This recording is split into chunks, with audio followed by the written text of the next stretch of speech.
Shales is my name. My age is 79 years old. Today's date is 7/23/10. Location, Elgin, Illinois. Relationship to my partner is my wife, who I love very dearly. We are going to begin our conversation right now. And the first question I'd like to ask Jack is how long he's lived in Elgin. Well, I was born in Sherman Hospital, 1930, and I've been here all my life except for 3 years in the Marine Corps. So you went to school? At Elgin Public Schools, U46, and was very interesting and probably wasn't the best of students, but anyway, I really enjoyed my education, and I felt that it was very adequate for a young man. That mother and father were just excited that I made it through high school, and that's about all I did was make it through high school, barely. So anyway. After you made it through high school, I think you went to Elgin Community College. Yeah, I went I didn't go right away because of the fact that I went to the Marine Corps in 1951, and I didn't go to community college till I got back from the service. So, but anyway, I went, I joined the Marines, and within 6 months I was in Korea, and everybody told me that's what would happen, but I didn't believe them. But that was a very exciting time of my life. So did you go to war when you were with the Marine Corps? We went into Busan, Korea, and it was quite an experience for me because that's the first time I ever realized that I've been practicing all up and down Camp Pendleton in California for months trying to get in shape, and then all of a sudden we're on this boat going to Korea, and I'll never forget it pulling into Busan saying to myself, oh my gosh, I'm going to have to probably kill people. And I never thought of that before, that I'd have to start lining up the enemy in the sights of my rifle. But very fortunately, I've always said my mother's prayers were answered. They shipped me down to Mason, Korea, which is approximately as far from the front lines and still be in Korea. So I was just with this engineering outfit, and I went up to the front lines about 3 times, and that was enough experience for me for war.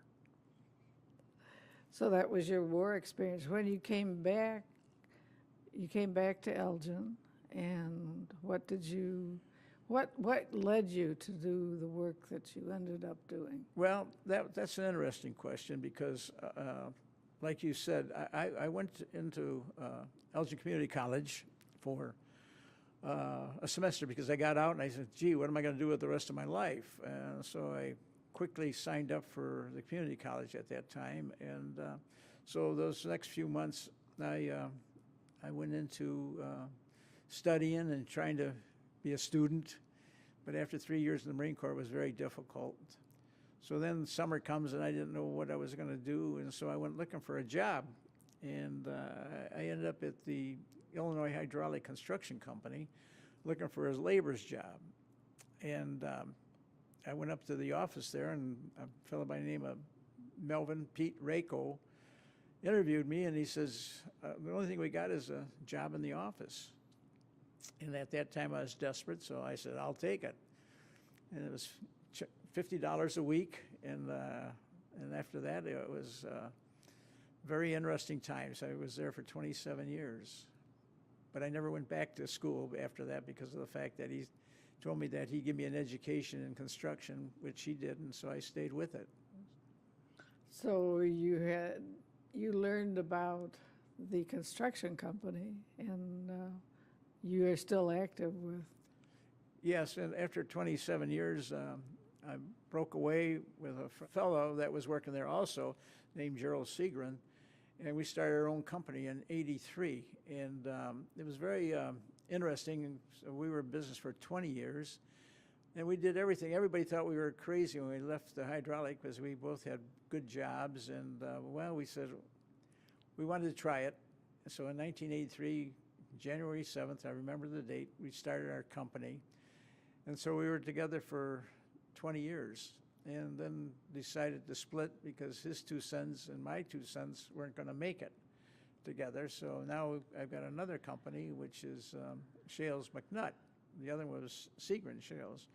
And so we're still general contractors. We're doing a lot of construction. Right now we're working out at Elgin Community College doing an addition to their building.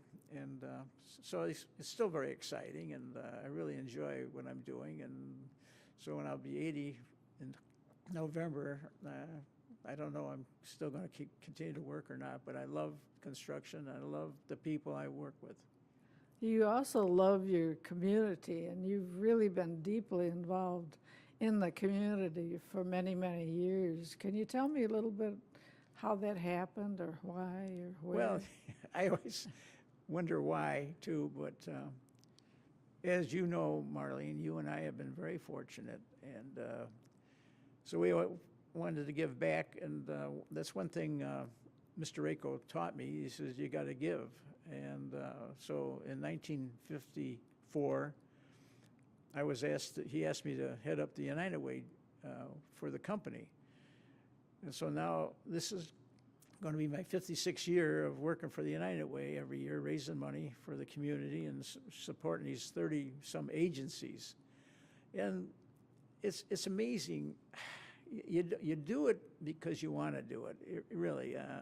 You see so many people that aren't as fortunate as you, and so that's the reason why I continue to do that. And it's really been a good experience. And one of the beautiful things about this is that it opens a lot of doors. You know, I don't look at it as it's a positive thing helping other people, but you meet a lot of people, and I'm sure that one of the things that helped me get into many of these places is because my experience with helping other agencies.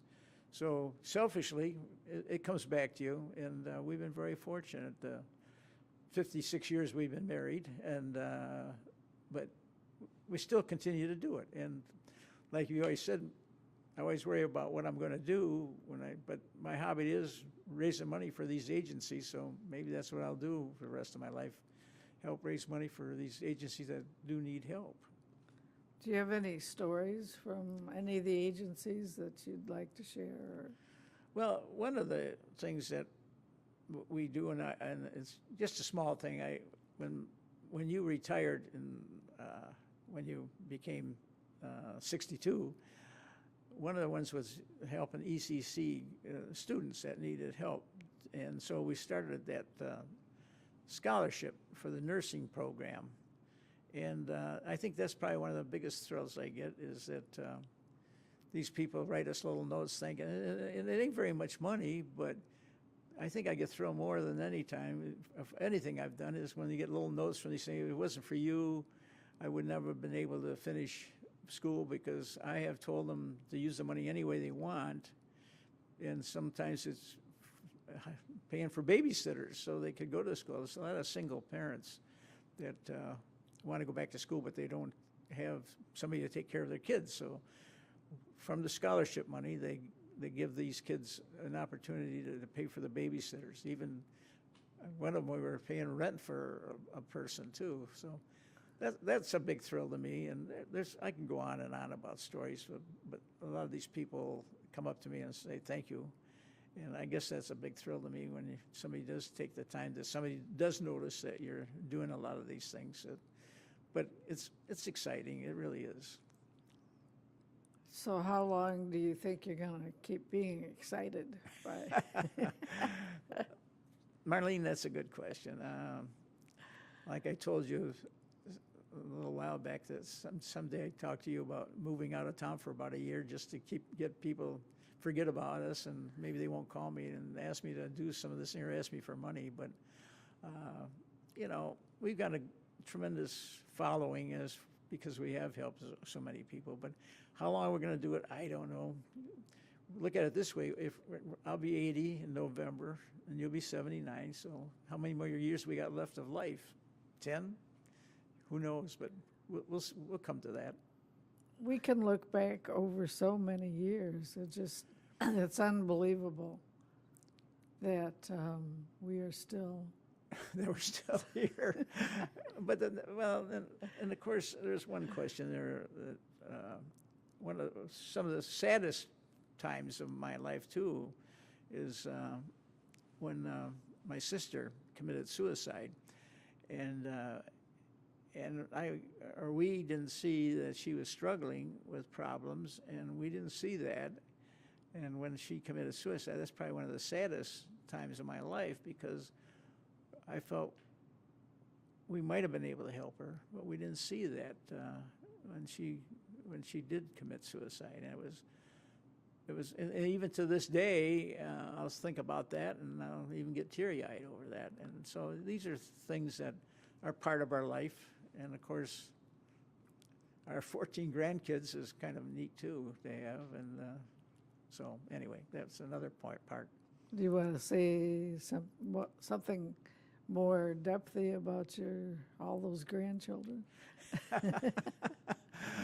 Well, it was a beautiful thing that Mike, our oldest, took in 3 children and then adopted 2 because the mother wanted, this is a foster program, and the mother wanted the 3rd child back. And of course that was devastated to them, because that one child he got her when she was 1 day old, and then had her for 3 years, and then the mother wanted the child back. So that was devastating. But the other 2 were just a real asset. And then of course our youngest son, who married a Korean gal, went to Korea and adopted a little boy named Jake, and that's been a thrill to us too. So having all these grandkids it's been a big positive thing. So yeah, it's been a good run.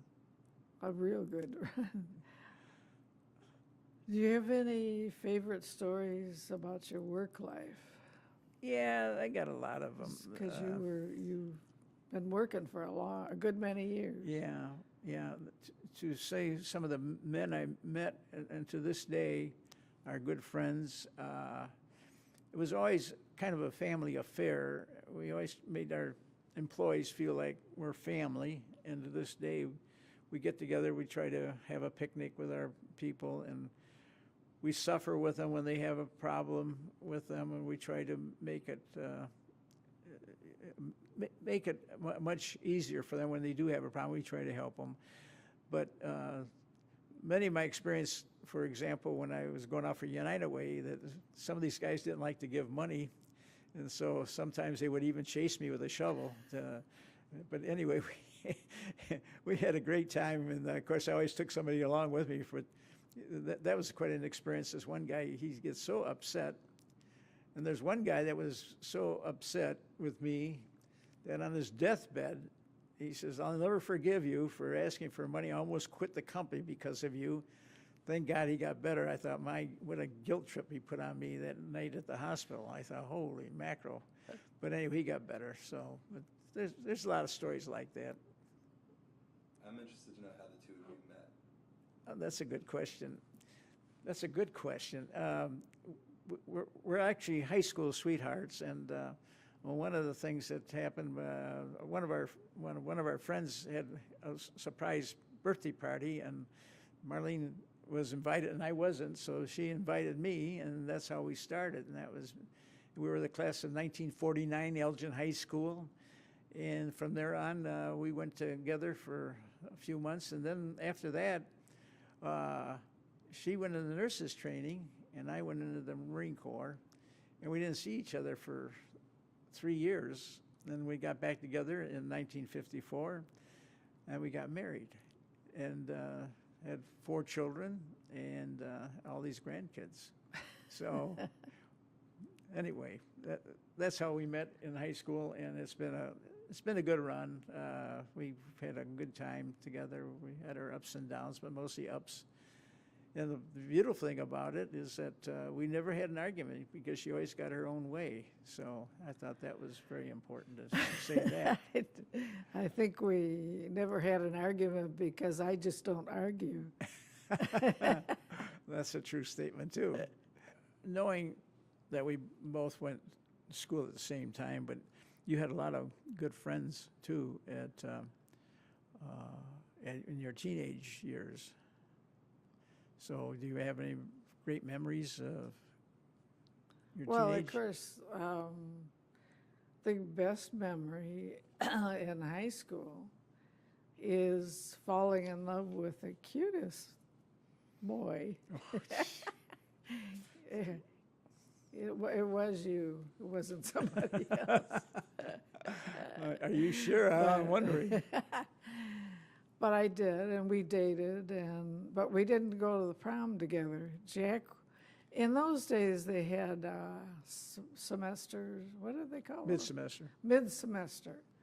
And I went into the mid-semester, and Jack was in the semester, which means that I was a half a year ahead of him in school. And when it came time for the prom and everything, Jack was I was a half a year behind Yeah, you. right. I'm getting all mixed up. Anyway, by the time it was due for prom, which was around June, Jack had left and bought an old car with a couple of buddies and was touring the United States. Where did you get on that trip, by the way? I'm not supposed to be talking, right? Well, we went all over the country, that's for sure. Anyway, we had a great time. Is there anything you've never told me, but you wanted to tell me now? Well, it's been a wonderful. It's been a good life, right? It's been a good life. What are some of the life lessons that you try to teach your children? Well, the one thing we learned to give back, again, and our two sons are giving back. They're really much involved with, like our one son's involved with the Salvation Army. He's very much involved. And our other son, very much involved with the Boys and Girls Club. That's one thing that you got to remember that we've been fortunate our whole lives. We have been blessed, and so it's been very good for us. And so our kids have seen that, and they're giving back. And to me, that's a wonderful thing. And back in 1962, we sat down, Marlene and I decided that we were going to give back financially, and so we've been giving back ever since. It's not a lot of money, but it's a lot of money to us, because in 1962 we had 4 children, and we decided to give at least 10% of our income away. But it never hurt us. We were always very fortunate to be able to live a good life, and we both come from families, loving families, but never had a lot of money. So when we got married, we went over to my folks' house and they had ham sandwiches, and then we had saved our money just to take a honeymoon, and so that's what we did. Went to Florida, drove a car down there. But those are some of the things that we really remember. It's been a great run, and Marlene and I graduated in the same class, so we always had up our class reunions. We had our 60th, and we're still able to handle that. And instead of having the 65, they want to have a 62 and a half years, because they don't think most of us will make it, I guess. But it's been a great run. Is there anything else that you want to share? We have a couple minutes. Well, one of the things that I'd like to say, too, is that my education was the Marine Corps. That 3 years taught me, one of the biggest things he taught me, in the Marines, you don't retreat. You go forward. And there's many times in my life where it would have been easier to retreat, but we went forward. And when I started our business was in '83, and it was tough times when we did this. And it was very, very tough, very difficult, but we made it. Marlene would chuckle at that, but I thought it was tough. She probably didn't think it was so tough. But I always remember one thing. When we first got married, I made out a form every month where our money was going. For 15 years I did that. She never looked at it once. And so what happens, but she's always within a few dollars of the budget, so. Well, if you only have $15, that's all you can spend, so that's a budget to me. But again, that goes back to, like I say, the Marine Corps was my education. You know, my family never supported the idea of further education, so I never went on really going to college. And so, but that's one thing we insisted when our sons and daughters came, that they were going to go to college, and they all got 4 years of college. And so they've all done very well with their lives. And, but to me, the most important thing you can give your children that nobody else can take away is an education. And so that was one of the things that we insisted on them doing, and they all did very well. Yeah, we didn't have to insist very hard because they wanted college. Thank you so much. Are we done? Did we make it?